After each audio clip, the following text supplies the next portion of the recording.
Hi everyone, Derek Hooper here. Today I want to talk a little bit about probably the most common ball flight error that we see on a daily basis, and that is the slice. So first of all, slice is when the ball curves off to the right for a right-handed player, and the reason that happens is that the club face is right in relation to the swing path, and that difference between where the face is aimed and where the path is traveling at the point of impact produces that curve off to the right.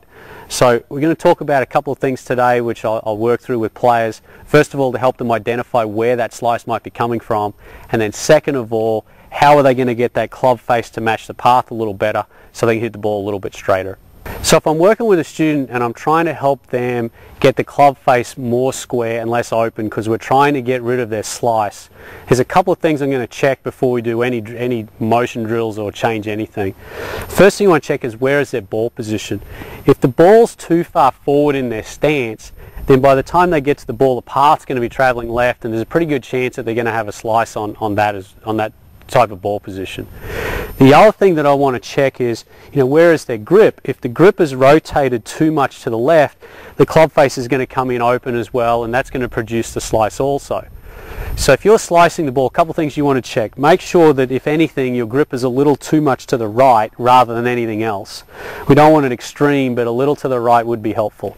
The other thing is make sure the ball's positioned correctly in your stance.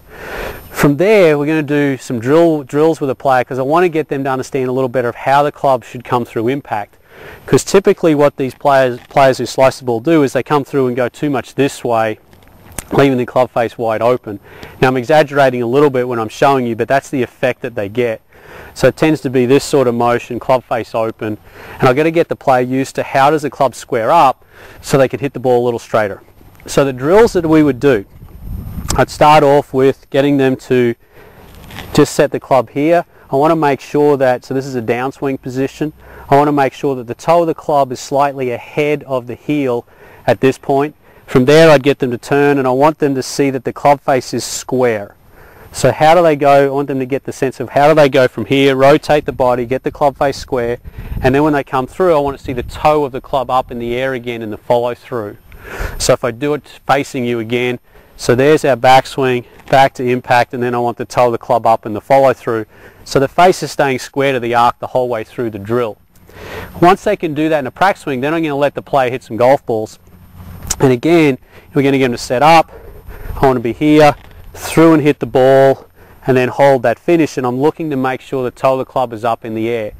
As we're working through this, I'm going to make sure that the club is this way enough, and I'm going to encourage the player to feel like the ball's going to go to the left.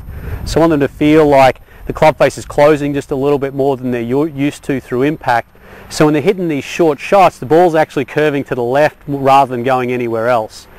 If they can do that with a short swing, then we're going to progress to more of a half swing and try and do the same thing with the backswing, get a little longer, same feelings through impact and same squaring of the club following through. If they can do it a half swing, we'll then go to 3/4. If it's good at 3/4, we'll go to full. But the key is to get that feeling of how does the club square up on the way through, and one of those keys to that is going to be make sure that you're set up correctly in the first place, and then you get a better sense of where the club is coming down from delivery and into impact.